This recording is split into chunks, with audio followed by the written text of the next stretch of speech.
Dans cette vidéo, je vais aborder avec toi les 4 leçons qu'on peut apprendre du parcours extraordinaire d'un des hommes les plus riches du monde. Comme tu as bien pu le voir dans le titre de cette vidéo, il s'agit bien évidemment d'Aliko Dangote. Mais avant même d'arriver aux 4 leçons, je pense qu'il est important pour nous de rentrer un peu dans l'histoire pour savoir d'où est-ce que Aliko Dangote vient, qui il est et bien évidemment le parcours qu'il a eu à avoir pour devenir aujourd'hui l'homme le plus riche d'Afrique. D'un côté, si des femmes en Dieu. Salut à toi et bienvenue sur cette chaîne. Si c'est la première fois que tu passes par ici, moi c'est Leslie Mekongo et si on parle d'Afrique, d'entrepreneuriat et de développement personnel. Si ces sujets t'intéressent, je t'invite premièrement à t'abonner à la chaîne et à activer la cloche de notification afin d'être informé à chaque nouvelle sortie de vidéo et surtout laisse des likes parce que cela me booste à faire davantage de vidéos et à agrandir notre communauté. Eh bien, Aliko Dangote est né le 10 avril 1957 à Kano au nord du Nigeria et il est important de noter ici qu'il est issu d'une famille de commerçants. Son père était un entrepreneur très prospère et son grand-père aussi était un grand homme d'affaires. D'ailleurs, à ce moment, il était l'homme le plus riche d'Afrique de l'Ouest.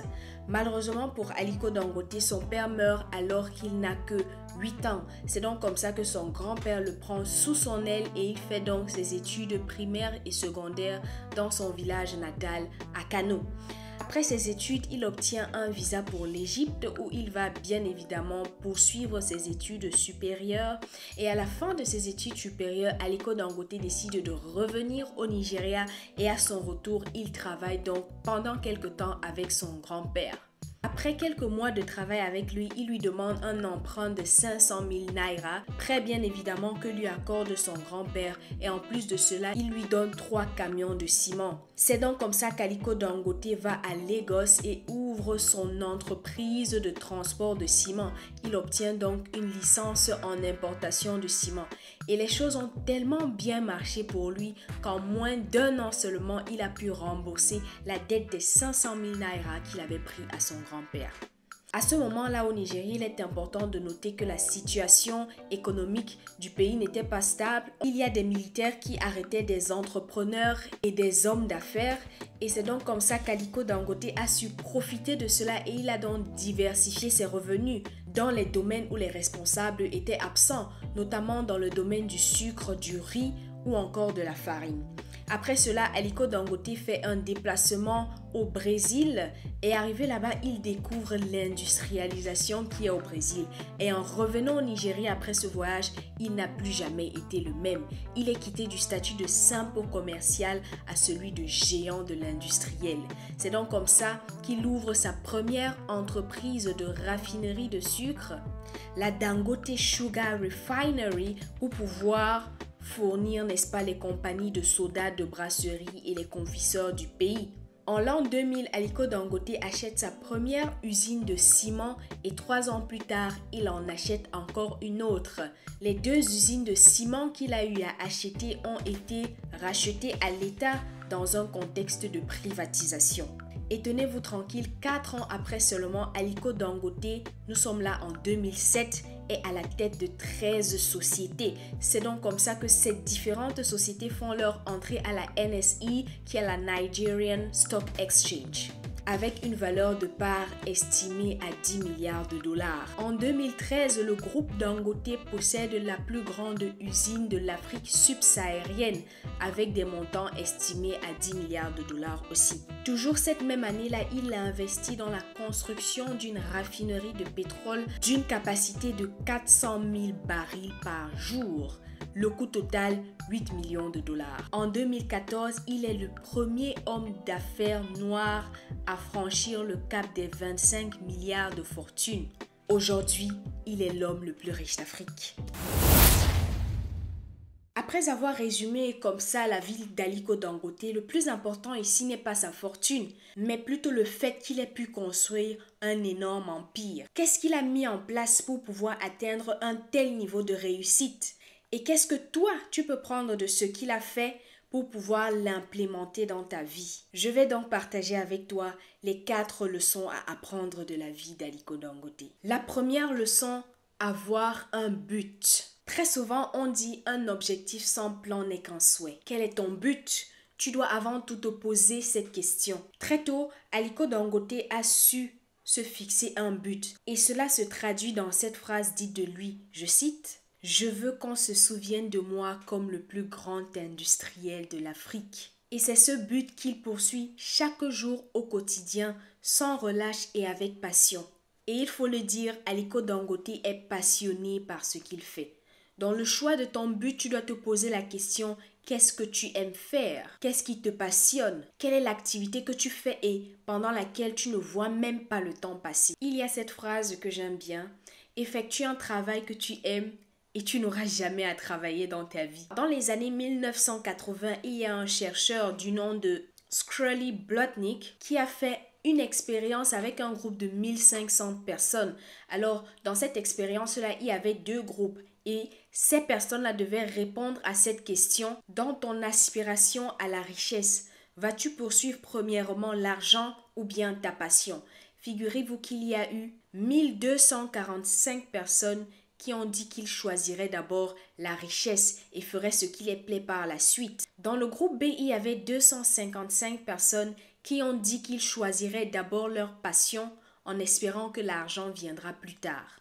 20 ans plus tard, dans ce groupe de 1500 personnes, il y a eu 101 millionnaires. Et figurez-vous qu'il n'y a eu qu'un seul milliardaire qui sortait du groupe A et les 100 autres milliardaires sortaient du groupe B. Groupe B qui était bien évidemment celui dans lequel ils ont choisi leur passion en espérant avoir de l'argent après. Ce qui veut dire que dans la sélection de ton but, si tu choisis ce qui te passionne, alors tu as beaucoup plus de chances de réussir dans cela et de prospérer. Ceux qui veulent être riches par tous les moyens ne le deviennent presque jamais. La plupart des gens qui ont réussi ont fait le choix de combiner leur but et leur passion. Ils ne considèrent pas le travail comme étant ennuyeux, au contraire, ils travaillent avec amour parce que ce qu'ils font leur plaît. Avoir un but, c'est tout simplement se fixer un objectif spécifique et atteignable dans le temps. En faisant cela, vous serez où vous voulez aller et ce que vous voulez atteindre. Car si vous avancez sans direction, alors vous n'irez nulle part. La deuxième leçon que nous pouvons tirer de la vie d'Aliko Dangote, c'est l'entourage. Très souvent on dit « Montre-moi avec qui tu marches et je te dirai qui tu es ». Et il n'y a qu'à regarder la vie d'Aliko Dangote pour savoir que cela est très véridique. Son père étant mort alors qu'il n'avait que 8 ans, il a donc été éduqué et élevé par son grand-père, qui était, lui, un entrepreneur à succès. Il était alors qu'au primaire qu'il avait déjà commencé des affaires. Il achetait des cartons de bonbons qu'il revendait dans son école et il ne le faisait pas seul. Il avait des camarades qui l'embauchaient, à qui il donnait à eux aussi des paquets de bonbons pour qu'ils revendent un peu plus dans l'établissement. Vous voyez donc qu'à son plus bas âge, il avait déjà l'esprit commercial. À la fin de la journée, il faisait le récapitulatif de ce qu'il avait vendu et c'est donc comme ça qu'il parvenait à rémunérer ses camarades de classe qu'il avait aidés dans la vente de ses bonbons.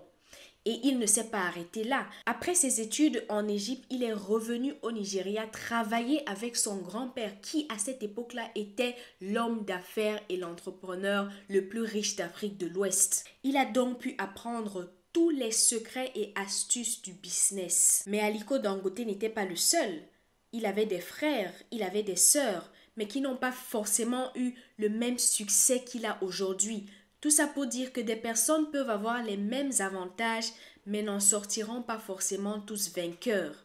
Aliko Dangote a été sage et il a donc pu se former auprès de son grand-père et profiter de l'expérience qu'il avait. D'ailleurs, il le dit lui-même, « Toute ma finesse et instinct dans les affaires, je les ai hérités de mon grand-père. Je n'aurais pas été où je suis aujourd'hui sans lui. » Un très grand homme, aimable et soucieux. De qui t'entoures-tu? Quel est ton cercle d'amis? Est-ce que ces personnes-là te tirent vers le haut ou bien ils te tirent vers le bas? Toutes ces questions, tu dois te les poser dès maintenant, dès aujourd'hui. Entoure-toi des personnes qui te dépassent même parce que ce n'est qu'auprès d'eux que tu pourras apprendre de nouvelles choses par exemple. C'est ces personnes-là qui te boosteront à faire beaucoup plus que ce que tu ne penses être capable de faire. L'entourage, une fois de plus, est très important. Il faut être sélectif dans le choix de ses amis. Si tu t'entoures de bonnes personnes, alors tu atteindras plus rapidement et plus sûrement tes objectifs. La troisième leçon que nous pouvons tirer de la vie d'Aliko Dangote,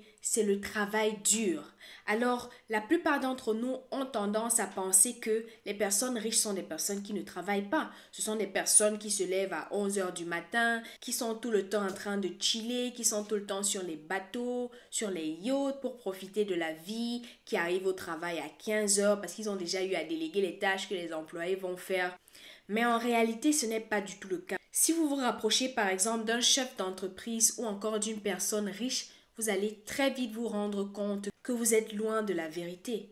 Ce sont des personnes qui travaillent très dur, bien plus que ce que vous pensez. La seule différence qu'il y a entre les personnes riches ou prospères et les pauvres, c'est que les riches travaillent par choix et non par obligation.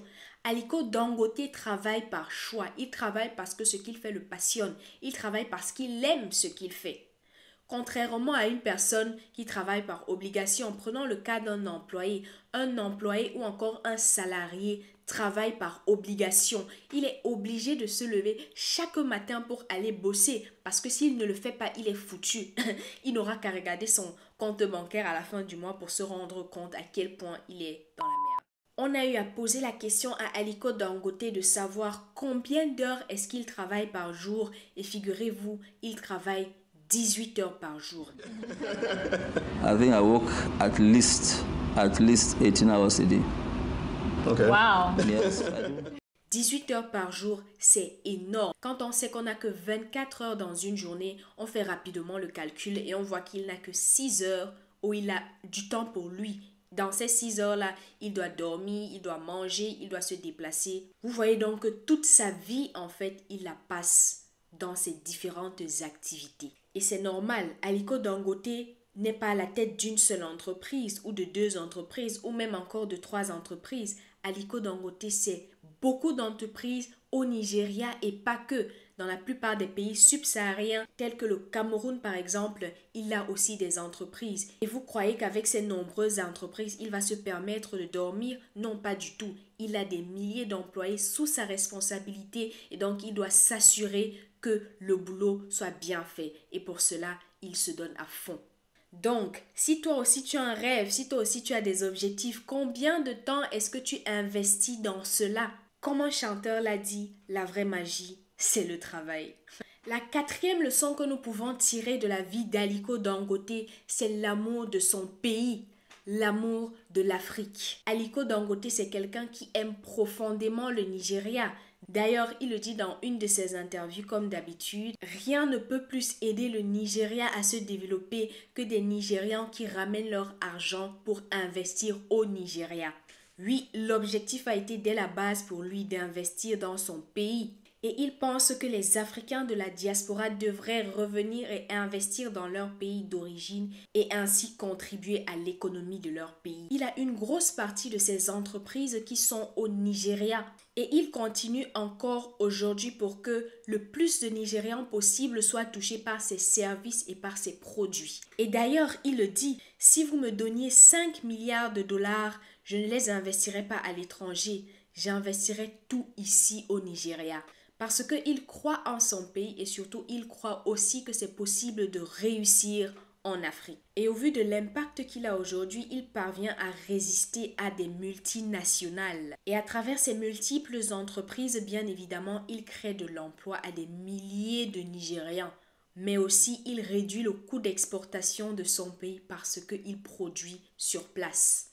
Et on le sait tous. Plus un pays exporte et moins il a de chances de se développer. Et d'ailleurs, il le dit, dans la plupart des pays francophones, les économies sont détenues par des multinationales et ce n'est pas le cas du Nigeria. Au Nigeria, l'économie est détenue par les Nigérians. Et cela fait une très grande différence parce que les multinationales sont là pour exploiter et s'en aller par la suite. Pourtant, les locaux ont l'amour du pays, l'amour du continent et donc travaillent pour développer leur pays avec des objectifs et des valeurs différentes. Et je suis d'avis que ce qu'il dit a tout son sens. Est-ce que tu aimes ton pays? Ou du moins, qu'est-ce que tu mets en place toi à ton niveau pour changer les conditions de vie dans ton pays? Pour tous les Africains qui sont dans la diaspora, est-ce que vous comptez rentrer et investir dans vos pays d'origine, dans vos pays natals? Telles sont les questions que vous devez vous poser. Nous arrivons au terme de cette vidéo. Dis-moi dans les commentaires laquelle de ces leçons t'a paru la plus pertinente. Et surtout, si tu n'es pas encore abonné à la chaîne, alors je t'invite à le faire. Active la cloche de notification pour ne rater aucune de mes nouvelles vidéos. Et surtout, partage la vidéo parce que c'est une nouvelle chaîne et j'ai vraiment besoin de ton soutien. Et aussi, est-ce que ce genre de contenu te plaît? Est-ce que tu aimerais connaître d'autres hommes et femmes africaines qui ont eu à réussir en Afrique, qui ont eu à construire leur empire en Afrique? Alors fais-le moi savoir dans les commentaires et je me ferai un plaisir de faire davantage de vidéos là-dessus. À la prochaine!